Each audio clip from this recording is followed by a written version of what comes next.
Hello everyone, very good morning, very good afternoon and very good evening to all and love you to all and I hope you all are very well. Today I am going to teach you, I am going to guide you and I am going to discuss you about the possessive of noun. Today I will going to teach the advanced method, the advanced rule of possessive case in which we get the exact use of apostrophe s and of dating without getting any confusion of living and non living. आज मैं बात करने जा रहा हूं आपके साथ possessive case का एडवांस रूल, जिसमें बिना आपको लिविंग और नॉन लिविंग का परवाह करे हुए आपको सही डायरेक्शन में, सही दिशा में अप्रोच करनी है। तो आइए मैं स्टार्ट करता हूं आज possessive of noun, possessive case of noun and we also get without sense of living and non-living. Just we talk basic concept in advanced rule, then after we jump on the next rule. सबसे पहले मैं बात कर रहा हूँ कि ये advance rule में भी जो बेसिक हैं, जो समान तौर तरीकों पर आप पढ़े होंगे, मैं उसकी चर्चा करूंगा फर्स्ट में, then after we talk about the advance of advance. तब मैं एडवांस में ही एडवांस की बात करूंगा।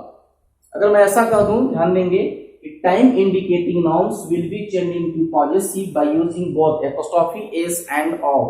जितने भी टाइम को इंडिकेट करने वाले नाउन्स का प्रयोग किए जाते हैं, टाइम इंडिकेटिंग जितने भी होंगे, यदि उनको पॉजेसिव में बदलना हो तो आप दोनों प्रयोग कर सकते हैं, apostrophe of, apostrophe s भी प्रयोग कर सकते हैं एंड of भी प्रयोग कर सकते हैं, कोई दिक्कत नहीं है। फॉर एग्जाम्पल अगर मैं बात कर लूं तो ध्यान देंगे, ऐसा कर दें कि 1 month लीव। 1 month लीव का मतलब होगा 1 महीने की छुट्टी। मैं बात कर रहा हूं 1 month लीव, यह एक टाइम इंडिकेटिंग है। मैं इसको ऐसे भी कर सकता हूं, द लीव ऑफ 1 month। यह आपको कोई गलत नहीं है, दोनों का दोनों सही है, ठीक है। अब आपको मन में ऐसा लग रहा होगा कि सर लीव आपका क्या मंथ आपका लिविंग है, जिसके बारे में बात करूंगा कि ऐसा इनके साथ क्यों हो रहा है कि नॉन लिविंग होने के बावजूद भी ये अपने साथ एपोस्ट्रोफी एस ले रहे हैं। मैं इसकी बात करूंगा, थोड़ा सा अगले वीडियो में आप बने रहेंगे। Next one, units. जितने भी प्रकार के इकाई होंगे, जितने भी प्रकार के इकाई होंगे, उस यूनिट्स को, इकाई को यदि आप पॉजेसिव केस में चेंज करते हैं तो सिर्फ आपको एपोस्ट्रोफी एस का प्रयोग करना होगा। Only for using apostrophe S V can change units into possessive case. जैसे अगर मैं बात कर लूं 1 टन का कोयला, 1 टन, और मैं बात करता हूं वो 1 टन की कोयला होगा 1 टन्स कोल। अब अगर बात करेंगे, कभी कभी आप देखे होंगे कोई बैग हो, कोई थैला हो जो 10 केजी का हो, तो हम बात करते हैं 10 केजी का थैला, तो मैं उसको ऐसा कर सकता हूं कि 10 केजीज बैग। मैं पहले ही पढ़ा दिया हूं कि 10 के बाद यह केजी सिंगल फॉर्म में ही होगा। अभी कभी ऐसा भी हम लोग बात करते हैं कि 3 मीटर का कपड़ा, तो आप उसको ऐसे भी कर सकते हैं कि 3 मीटर्स क्लॉथ। मैं ऐसा भी जिक्र कर सकता हूं। जितने भी ध्यान देंगे, ये आपको मीटर्स यूनिट है, इकाई है, तो मैं एपोस्ट्रोफी एस लगा दिया। केजी आपका यूनिट है, इकाई है, तो मैं इसमें एपोस्ट्रोफी एस लगा दिया। नेक्स्ट वन, टन आपका एक यूनिट है, तो मैं इसमें एपोस्ट्रोफी एस लगा दिया। नेक्स्ट वन, अगर कहा जाए कि एनी कंपाउंड नाउन, किसी भी मैं कंपाउंड नाउन की बात करूं, आपको याद होगा कि जब मैं singular of compound noun, plural of compound noun की मैं जिक्र कर रहा था, देन उस समय that time I will teach about the concept of compound noun, how can I change the compound noun into plural। आपको याद होगा शायद कि मैं जब कंपाउंड नाउन का सिंगुलर और प्लूरल पढ़ा रहा था, उस समय मैं आप लोगों को बताया था कि कंपाउंड नाउन का प्लूरल कैसे बनेगा। तो यहाँ भी आपको बताया, किसी भी प्रकार का कंपाउंड नाउन हो, जो इस प्रकार की कंपाउंड नाउन की बात करें, चाहे मैं जो भी आपको पहले प्रीवियस पढ़ाया वीडियो में, तो किसी भी प्रकार के कंपाउंड नाउन अगर हो तो उसको मैं चेंज करूंगा पॉजेसिव केस में by using apostrophe s with last part। आप ध्यान देंगे, थोड़ा सा मैं आपको ये भी थोड़ा याद दिला देना चाह रहा हूं कि कंपाउंड नाउन का प्लूरल हम लोग एक तरह से नहीं बनाए थे। उसमें 5-6 कॉन्सेप्ट मैंने आपको बताया था, हाइफन वाला, बिना हाइफन वाला, प्रीपोजिशन वाला, वर्ब से स्टार्ट होने वाला, मैन वुमेन से स्टार्ट होने वाला। तो थोड़ा सा आप उसको प्रीवियस वीडियो से रिकॉल करके तब आप इसको देखेंगे, ज्यादा आपको बेहतर समझ में आएगा। तो कंपाउंड नाउन जितने भी होंगे, किसी भी प्रकार के कंपाउंड नाउन होंगे, यदि उनको पॉजेसिव केस में चेंज करना होगा तो आपको लास्ट वाला पार्ट में एपोस्ट्रोफी एस प्रयोग करना होगा। अगर मैं एग्जांपल की बात कर लूं तो एग्जाम्पल की अगर बात करता हूं तो क्या हो सकता है, मैं इसको ऊपर बात कर रहा हूं।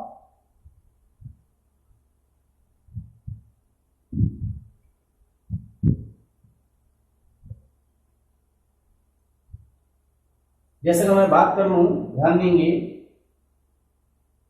Father in laws house. आपको ये ध्यान देंगे, मैंने देखा कि फादर इन लॉज, इसका मतलब कि ध्यान देंगे या आपको यहां से कंपाउंड नाउन बन गया। हमें यह घर से रिलेट करना था, तो इस कंडीशन मैंने लास्ट पार्ट में आपको अपोस्ट्रोफी लगाया। कभी कभी एग्जाम में आपको इस प्रकार से देगा, थोड़ा सतर्क रहेंगे। एग्जाम का पैटर्न मैं बता रहा हूँ, एग्जाम में इसी प्रकार से देता है। अब आपको भी यह कहने में बेहद ही आसान लगेगा, लेकिन दैट इज इनकरेक्ट, ठीक है। ऐसा कभी प्रयोग हम लोग को नहीं करना है। जैसे मैं अगर बात कर दूं, जैसे मैन सर्वेंट्स वर्ड, ये बिल्कुल सही है। Man servant is a compound noun, and compound noun को हमको पॉजिटिव केस में बदलना हो तो हम लास्ट पार्ट में अपोस्ट्रोफी का प्रयोग करेंगे, जैसे मैंने आपको ऐसा किया, ठीक है। चलते हैं नेक्स्ट रूल को देखते हैं हम लोग। अगले रूल के रूप में हमने देखा celestial will be changing to possessive by using apostrophe S only. सबसे पहले बात करेंगे कि व्हाट मीन बाय सेलेस्टियल, क्या होता है सेलेस्टियल। देखिए सेलेस्टियल को दूसरे भाषा में हम लोग बोलते हैं फ्लोटिंग ऑब्जेक्ट्स, इसको बोला जाता है फ्लोटिंग ऑब्जेक्ट्स। और इसी अगर यहां से भी आप नहीं समझ पा रहे हैं तो फ्लोटिंग ऑब्जेक्ट्स को हमने नाम दर्जा दिया नेचुरल ऑब्जेक्ट्स के बारे में। तो लगता है कि आपको पता हो चुका होगा, आप समझ चुके होंगे कि हम लोग सेलेस्टियल किसको बोलते हैं। सेलेस्टियल बोलते हैं हम लोग फ्लोटिंग ऑब्जेक्ट्स, जितने भी आकाशीय पिंड होते हैं, that is called celestial. And another language that is also known as floating, and another word that is natural objects. तो जहां भी आपको इस प्रकार के नेचुरल ऑब्जेक्ट्स या फ्लोटिंग ऑब्जेक्ट्स या सेलेस्टियल जहां भी होंगे, उनको यदि पॉजिटिव में बदलना होगा तो सिर्फ आपको प्रयोग करना है एपोस्ट्रोफी एस। यदि मैं ऐसा कह दूं, ऐसा अगर कह दूं कि धरती की गति, धरती की गति, तो आपको कहना पड़ेगा अर्थ स्पीड। अगर मैं ऐसा कह दूं कि सूर्य की उपस्थिति, तो सूर्य का उपस्थिति की बात कर देता हूं मैं, सन्स प्रेजेंस। प्रेजेंस नाउन होगा, प्रेजेंट एन एडजेक्टिव। तो जितने भी सेलेस्टियल होंगे, जितने भी आकाशीय पिंड की मैं बात करने जा रहा हूं, आकाशीय पिंड जितने भी होंगे, सेलेस्टियल जितने भी होंगे, उनको मैं अगर यदि चेंज करूंगा पॉजिटिव केस में, तो सिर्फ आपको लगाना है एपोस्ट्रोफी एस। मैं बात कर रहा हूं नेक्स्ट वन, पर्सनिफिकेशन। पर्सनिफिकेशन का मतलब होता है मानवीय, मानवीयकरण। मानवीयकरण को मैं बोलता हूं पर्सनिफिकेशन। हिंदी में इसको मानवीयकरण बोलते हैं, इंग्लिश में पर्सनिफिकेशन बोलते हैं। लेकिन हमको विश्वास है कि न तो आपको समझ में आएगा इंग्लिश में पर्सनिफिकेशन में, हो ना ही समझ में आएगा हिंदी मानवीयकरण में। इसको हमको डिफाइन करना होगा। डिफाइन मैं सबसे पहले करता हूं कि हम लोग पर्सनिफिकेशन किसको कहेंगे। लेकिन इससे पहले आप जानिए, यदि पर्सनिफिकेशन होगा तो पर्सनिफिकेशन को हम चेंज करने के लिए पॉजिटिव में सिर्फ प्रयोग करते हैं एपोस्ट्रोफी एस। लेकिन सबसे पहले जानना है कि पर्सनिफिकेशन होता क्या है। देखिए पर्सनिफिकेशन के लिए अगर मैं सीधी सीधी बात कर दूं तो ऐसा कहा जाता है कि when non living acts as a living is called personification. या इसी को मैं दूसरे भाषा में ऐसे भी कर सकता हूं कि आपको नॉन लिविंग की जगह पर आपको कहीं कहीं मिलेगा इनएनिमेट, इनएनिमेट, और लिविंग की जगह पर मिलेगा आपको एनिमेट। देखिए इनएनिमेट मतलब होता है निर्जीव, और एनिमेट का मतलब होता है सजीव। उसी को मैं सरल भाषा में कन्वर्ट कर दिया हूं नॉन लिविंग और लिविंग। जब कभी भी कोई नॉन लिविंग यदि एक्ट करता हो, आपसे एक्ट करता हो, ट्रीट करता हो, यदि वह लिविंग के जैसा, तो वैसी कंडीशन में हम उसको बोलते हैं पर्सनिफिकेशन। आपको ये बात समझ में नहीं आ पा रहा होगा कि आखिर नॉन लिविंग एक्ट लिविंग के रूप में कैसे करेगा। जी हाँ, बिल्कुल ऐसा होता है कि नॉन लिविंग आपको लिविंग के रूप में आपको से ट्रीट करता है, आपके साथ वह एक्ट करता है। जैसे मैं एग्जांपल में बात कर लूं कि बंदूक की गोली जान कोई आदमी नहीं मारता है, वह गोली उसके शरीर में अगर इन करता है तो उस स्थिति में उसकी मृत्यु हो जाती है। क्या गोली नॉन लिविंग नहीं है? जी हाँ, नॉन लिविंग है, लेकिन वो काम क्या कर रहा है? किसी को जान से मारने का काम कर रहा है। तो ऐसी सेंस जहां कहीं भी आती है उसको मैं बोलता हूं पर्सनिफिकेशन। अब आपको ये देखना है कि पर्सनिफिकेशन में कौन कौन से टर्म आते हैं, इसको आप लोग ध्यान देंगे, मेंटेन करेंगे कि पर्सनिफिकेशन मैं उसको बोलता हूं जब कोई non living acts as a living, that is called personification. Personification में कौन कौन को आने की संभावना है तो मैं आपको तुरंत दिखा रहा हूं। सेलेस्टियल, इस सबसे मैं बात कर रहा हूं कि ये पर्सनिफिकेशन में सबसे पहले इंक्लूड होता है सेलेस्टियल। सेलेस्टियल इंक्लूड होता है, इसका आपको सेंस देखना है कि आखिर ये फ्लोटिंग ऑब्जेक्ट्स नॉन लिविंग होने के बावजूद भी लिविंग के जैसा कार्य क्यों करते हैं, कैसे करते हैं। देखिए जनरली हमको इसको अपने कॉन्सेप्ट देना होगा अपनी घरेलू दैनिक जीवन से, इसका कॉन्सेप्ट हमें मिल जाएगा। देखिए कभी कभी किसी का समय थोड़ा विपरीत चलना शुरू हो जाता है तो वह परेशान होकर किसी भी ज्योतिष, किसी भी एस्ट्रोलॉजी के पास जाता है।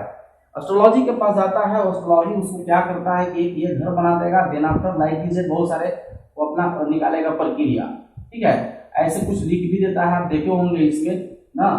अब उस कंडीशन में कहता क्या है कि अरे बाप रे बाप, आपको समय खराब इस वजह से है, ध्यान देंगे आपका सूर्य अभी उत्तरायण चल रहा है, तो अभी चंद्रमा अभी आपको दक्षिणायन चल रहा है, ऐसा कोई बात कहा जाता है। सूर्य उत्तरायण चल रहा है, इसका मतलब यह है वह सूर्य नॉन लिविंग है लेकिन चलने की बात कही जा रही है। दैट मींस यहाँ नॉन लिविंग होने के बावजूद भी यहाँ लिविंग के जैसा ट्रीट कर रहा है। This is why that is called personification. कभी कभी आप ये भी देखे होंगे कि सूर्य अभी पूरब में है, चंद्रमा अभी ऐसा चल रहे हैं, तो मंगल अभी राहु में है, तो केतु कहीं और है, ये आप समझ रहे होंगे बात। तो ऐसी कंडीशन वाले जितने भी फ्लोटिंग ऑब्जेक्ट्स होते हैं सबको पर्सनिफिकेशन में इंक्लूड किया जाता है, इसी वजह से इनमें एपोस्ट्रोफी का एस का प्रयोग किया जाता है। Next one, time indicating. Time indicating मैंने आपको पहले भी लिखवाया, लेकिन आपको ये समझना है कि टाइम इंडिकेटिंग नाउन्स आपकी पर्सनिफिकेशन कैसे होते हैं। देखिए आपके बगल में एक अंकल होंगे, वो छुट्टी में कहीं जॉब करते होंगे, वो छुट्टी में आए हुए होंगे, तो छुट्टी में उनसे पूछिए कि क्या अंकल क्या चल रहा है, अभी यहाँ है, ड्यूटी नहीं है क्या? वो आपको सीधा बोलते हैं अभी मेरी छुट्टी चल रही है। तो अभी छुट्टी चल रही है, इसका मतलब छुट्टी नॉन लिविंग है, तो क्या वह चलने का काम करना शुरू कर दी क्या? इसका मतलब कि that sense will be in the sense of living, उसका सेंस जो आ रहा है वह बिल्कुल लिविंग की जैसा आ रहा है। तो ऐसी कंडीशन में जितने भी टाइम इंडिकेटिव होता है, कभी कभी कहते हैं तब क्या चल रहा है, अरे मेरा भी समय खराब चल रहा है, तो समय खराब चल रहा है इसका मतलब चलने की बात कही जा रही है। तो जितने भी आपको टाइम इंडिकेटिंग आते हैं वो आते हैं आपको पर्सनिफिकेशन में। This is why we change time indicating nouns into possessive by using apostrophe s. Next one, place indicating.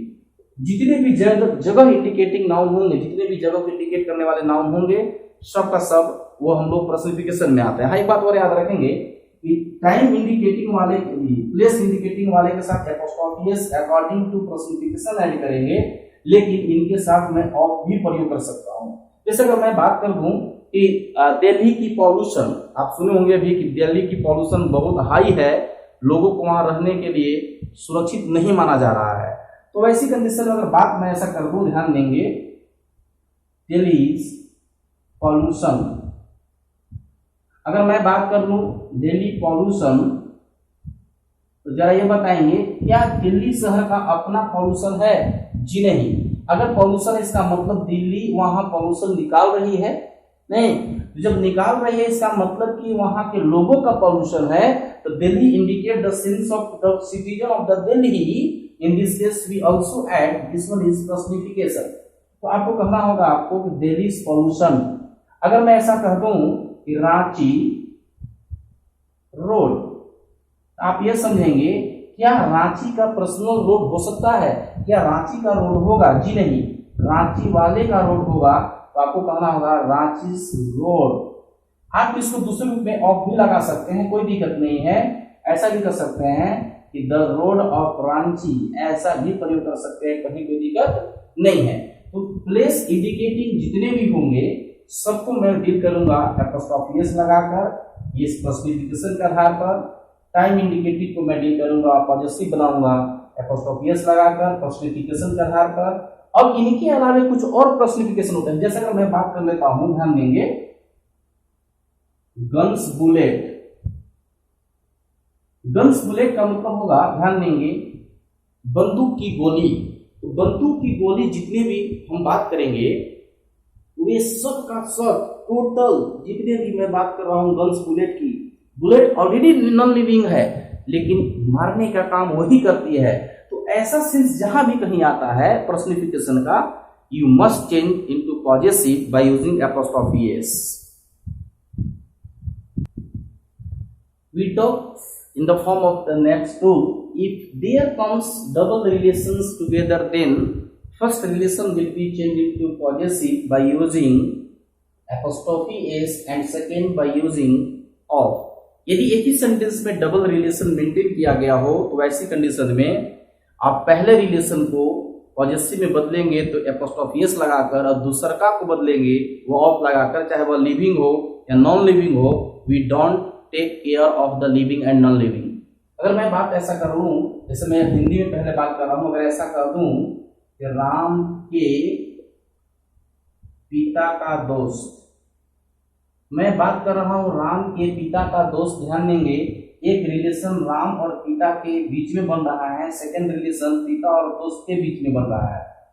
First relation को मैं डील करूंगा, सेकेंड रिलेशन को भी मैं डील करूंगा, लेकिन फर्स्ट रिलेशन में मैंने बताया एपोस्ट्रोफी एस लगाना है, सेकेंड रिलेशन में लगाना है आपको ऑफ। तो मैंने आपको एक जिक्र कर रहा हूं, फिर से याद दिला दे रहा हूं कि जब मैं ऑफ लगाता हूं तो ऑफ में आपको 3, 2, 1 का सेंस चलता है, ठीक है। और जब मैं एपोस्ट्रोफी एस का प्रयोग करता हूं तो 1, 2, 3 का सेंस चलता है। इसका मतलब कि पहले मैं ये दोनों को एक मान लेता हूं, मैं इसको का की को मैं 2 नंबर में मानता हूं, और नेक्स्ट वन दोस्त का मैं बात करूंगा 3 नंबर में। तो सबसे पहले मैं बात करूंगा फ्रेंड ऑफ, और राम के पिता का मैं मेंटेन करूंगा राम्स फादर। अब आप देख रहे होंगे कि यहाँ ऑफ लग गया है, फ्रेंड दोस्त लिविंग है या नॉन लिविंग? बिल्कुल यह लिविंग होगा। Then also we use apostrophe s without mind living and non living. अगर मैं ऐसा कह दूं, ध्यान देंगे कि राम के भाई का घर, राम के भाई का घर, तो सबसे पहले मैं यहां देख रहा हूं कि डबल रिलेशन आ रहा है आपके पास। मैं सबसे पहले बात करूंगा हाउस ऑफ राम के भाई, यानी कहना होगा राम्स ब्रदर। इस प्रकार से in a sentence we get double relations, then will be changed into possessive by using apostrophe s for first relation and of for second relation. ये आपको पॉजेसिव बनाने का बहुत सारे नियम मैंने आपको दिखाया। इसी के साथ मैं अपने वीडियो पे यही लास्ट करता हूं और मिलता हूं फिर आपके साथ अगले क्लास में अगले रूल के साथ। तब तक के लिए जय हिंद, जय भारत, लव यू ऑल।